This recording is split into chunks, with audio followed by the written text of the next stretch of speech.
Scottie Barnes has taken some sharp criticism even from Raptors fans for his on-court performances this season. But what's the reason behind this criticism, and is it really warranted? Let's get into it.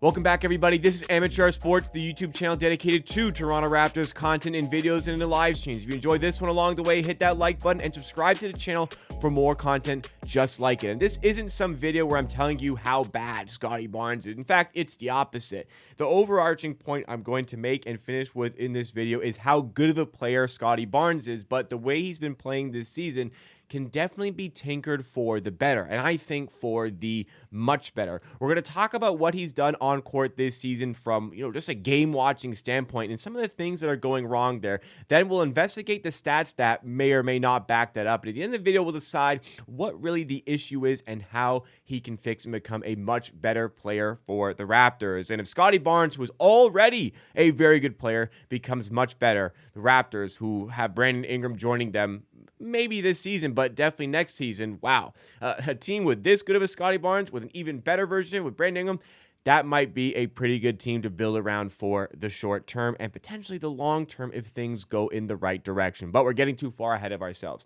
Let's take a look at Scottie Barnes for this season. And I think for many people, and I think even like the biggest Scottie Barnes believes in it, there isn't really isn't much out there anymore. I feel like I'm on the higher end of the spectrum as far as the Scottie Barnes fan base is concerned at the moment, because I really do feel like Scottie Barnes is a fantastic player, a special talent that the Toronto Raptors has. He's still on his rookie contract. Yes, his rookie max extension is about to kick in at the end of the season, but this is a fantastic player that the Raptors have on their hands. But this season, there's just been some things about his game that have really rubbed me the wrong way. I think starting out with the really good stuff, the defensive part of his game has taken a step this season, and it's extraordinary. It's very, very good. And I think if you put Scottie Barnes in, if the Raptors show this competency that they have done the last month or so on defense over the course of the full season, I think very much there could be some all-defense conversations, especially if the Raptors obviously do improve their record. But, he has been great. When he has started to play further back on defense, down low in the help position 4 on defense, that's where he has really started to shine. And, if you watch the videos this summer, I've been calling for that for a long time. Thankfully, we're starting to do it, and we're starting to reap the benefits of that. But the problems have mostly stemmed from the offensive end of the floor. He is averaging a career high in 20.1 points per game, higher than last season's 19.9 points per game, the season in which he made his first All-Star appearance. But the issue comes from the efficiency for the player. Like we're seeing with the stats here, a lot of the stats are still very similar. It's the efficiency, rebounds have gone from 8.2 to 7.9.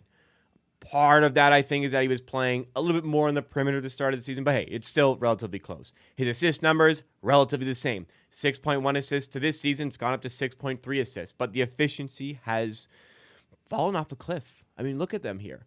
He's gone from 53.6% on twos down to 52%, which isn't a huge decrease, but it is a decrease. The three-point percentage has fallen off dramatically from 34%, which was a nice surprise, and thinking he doesn't need to be this good. He just needs to be somewhere close, and we're going to be fine, and he's going to be fine. But, even though I won't say he hasn't been fine, the 3 percentage has dropped to 26.6. That's concerning. That's alarming. That's even worse than his rookie season. Now, granted, he's taking a lot more threes right now, which we'll touch on as well, if that's a good thing for the team, but it's down. And that's really a number that's got to be above 30% for a player of his ability. Overall, his true shooting percentages have gone from 56.6, which is good, which is fine, down to 52.7%, which is not good. And in fact, it's not fine. You got to be more efficient than that, especially if you're the lead player for the team. But there are ways in which this is going to improve, which we are going to showcase in this video. First of all, like I said, with kind of the eye test standpoint from watching the games. If you don't believe I watch games, I watch them live with you guys, at least most of them, the grand majority, more than most of them on this channel here. And oftentimes, my criticism for Barnes on offense is the lack of aggression. That's kind of been the case for a while for him. It's like when he is engaged, when he turns it on and he is completely locked in on getting the best possible shots, he's very tough to stop. It is very difficult to stop Scottie Barnes. He gets in rhythm, he gets in flow. I think that's when the threes start to fall. But this season, there's been way too much mid-range shooting for my liking. Now, I don't dislike working on the mid-range games. I believe like star players like this, I've communicated so many times. I'm not a fan of the mid-range shot. You shouldn't be either. It's inefficient and it doesn't help your offense very much. There are certain players who need to take that shot, though, especially your top-tier players like Scottie Barnes, because Scottie Barnes is very good at scoring at the rim. So naturally, that's what defenses want to take away. That's what they focus on taking away from the player. So you need to have a counter. And a counter for a lot of players is the mid-range shot, especially in the short mid-range. But for Scottie Barnes, it hasn't been a counter this season. The mid-range shot has been his primary objective on offense in some cases, or it's been his almost like acceptance of what his shot is going to be. There isn't that desire to get to the rim. It's, getting inside the three-point line and then just spotting up for a mid-range shot. That doesn't help. That doesn't solve anything. That's not a very efficient shot. Now, granted, he's doing okay in those long twos this season, which we'll showcase in the statistics, but it's much better for his offense when he is getting to the rim, wreaking havoc on the inside, bending the defense, because that's not only helping himself, that's going to be helping his teammates as well. Yeah, just stepping inside and then pulling up for mid-range, the defense isn't moving. They're going to allow him to take that shot. It doesn't help him. It doesn't help his teammates. The aggression needs to be there to get those shots in on the inside. There's certainly been touch on the inside. There's certainly been three-point shots. People will argue, well, the efficiency is clearly being hampered by his three-point shots, gone from 34% down to 26.6%. The difference in this situation is the mid-range shots he's taking. A lot of them, he's settling for bad shots in mid-range. For threes, it's not very often he's taking a bad three. Like, sure, there are some bad ones, but for the most part, like, Barnes is, I think people care too much about positions, but when he's acting as the point guard or he's initiating the offense, yes, sometimes the defense is going to sag off you. You need to kind of hurt them with some pull-up threat. And taking a pull-up three, which, maybe there's a hand that's coming in late, like that's still an open shot from three. And I think that's worthy of taking. But especially like the catch-and-shoot threes, I'm never going to say do not take a catch-and-shoot three. Like, maybe if you're 0 of 8, you haven't hit one all night, then even maybe consider not taking it. But even then still, that's a shot in rhythm that you should probably be taking. So I don't think he's taking like really many bad shots from three. It's just like the three-point shot is very important to modern NBA. That's what you should be working on as a player. But for Scottie Barnes, he's taking a lot of extra mid-range shots that I'm not a fan of. And people want to spin it as, well, he's wanting to develop his mid-range shot. This is what he should be working on. But there's a difference here. The three-point shot is efficient and very important to any player's game if they can have it. So that's an important thing to work on.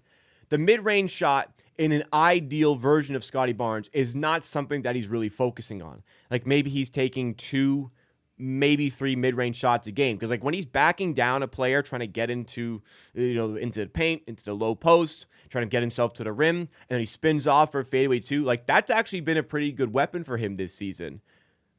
But that's when you have to manufacture an opportunity for yourself. That's not settling.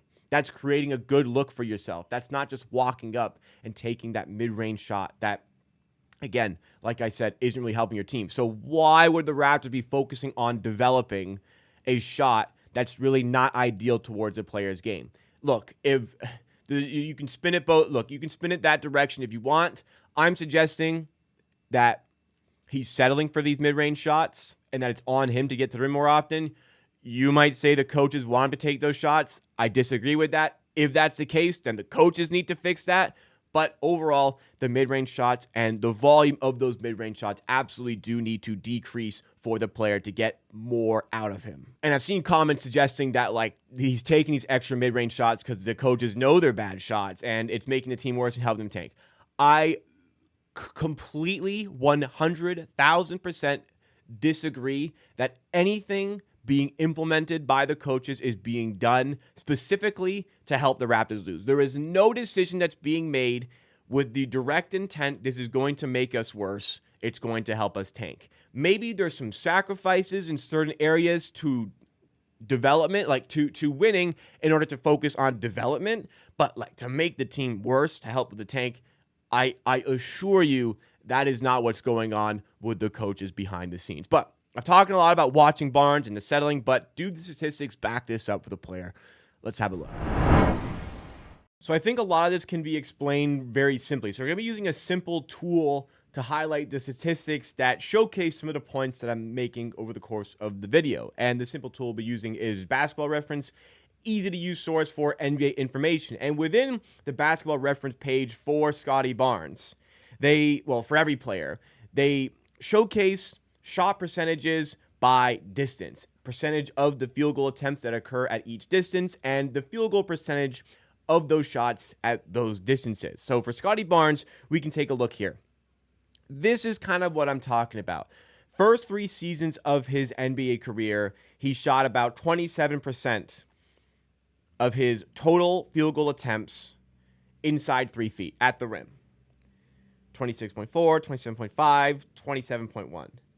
But in this season, he's now under 20%. So he's gone from taking 27% of his shots at the rim inside 3 feet to now taking less than 20% of his shots at that distance. Then we can also look at the shots from, we'll go up to 10 to 16 feet, where we're really getting into mid-range territory here.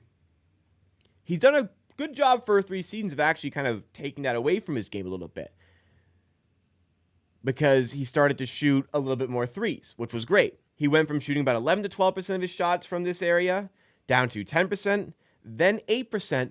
Now, all of a sudden this season, he shot that up to about 19%.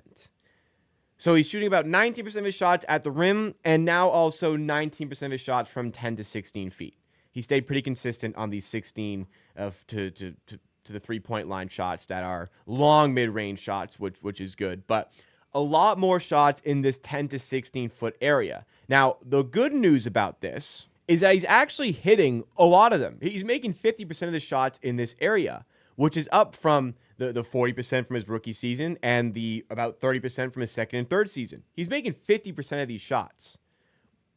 I don't imagine that number is going to sustain, but that's great news, because if we can alter this shot diet a little bit to favor getting back to the rim a little bit more, that's like to have that weapon, to still have that mid-range weapon as a counter rather than a primary focus, that is going to be so dangerous. Because the real focus, as I said, should be on these shots from 0 to 3 feet, where he is shooting pretty much over the course of his career 70% in those areas. It's down from the 73% from last year to 70 this year, but it's been relatively consistently 70% over the course of his career from 0 to 3 feet from the rim. So that's clearly where the efficient shots are. That should be his bread and butter. But the side dish, having that, which I don't think will stay at 50, but having that somewhere close to it as a counter when they're trying to take away that shot at the rim, that's going to be so tremendous for him to have.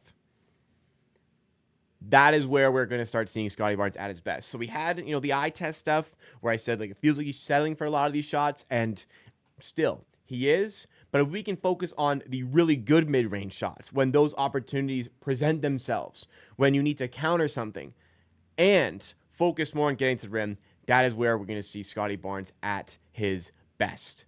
And let's get back to the main view to wrap up the rest of the video. So the frequency in which he gets to the rim has diminished, and the frequency in which he's shooting in mid-range has upgraded. But we're seeing that he's an efficient player when he gets to the rim. We're seeing some levels of efficiency in mid-range, absolutely, and it's promising there. But if we can tinker the shot diet to be a little bit more balanced to efficiency in the modern NBA, like efficient scoring offenses, then I think we'll get an even better version of Scottie Barnes. But a lot of what I see this season reminds me of his second season in the league, where his rookie season, he was so great, Rookie of the Year. His second season, he kind of kept the same stats, just less efficient. Then he took a jump in third year. Then fourth year, he stayed statistically relatively similar to his third year, except for efficiency. So he's just building his game. He's figuring out defense. He's figuring out his game. And I think next season will be a great opportunity to showcase. I think these change. If there's any smarts in the coaching staff, we will see these changes in the shot diet, and it will be communicated to him. If not, Barnes should be able to, to kind of work this out on his own. That hey, I'm way better. Like we're seeing even in games, like when he turns it on, like remember the Houston game from a couple weeks ago, when he turns it on, and he did in the fourth quarter, and just decided I'm going to get to the rim now. They couldn't stop him. He was fantastic. So I want to see that on a more consistent basis. I want to see that more often. And if it's fatigue stopping him from getting better shots, then like we got to work on conditioning, because you can't be just settling for these bad shots. Like we need to get the best shots of this guy. He's a max contract player now. We need to get the max output from him on the floor from an efficiency standpoint. And the methods that I've talked about here, getting to the rim more often, using the mid-range as a counter, and still taking those threes when they're in rhythm. This is going to make Scottie Barnes a better player. And if he continues to bring these levels to the court, but would this tinker to the shot diet? I think we're going to see another jump this season. I'm very excited what that could look like next to a player like Brandon Ingram. But as we follow the journey of this player, Barnes, and the Raptors, we'll be covering it all right here on Amateur Sports. Drop a like if you enjoyed this video. Subscribe to the channel for more content just like it. And I will see you again next time for another video.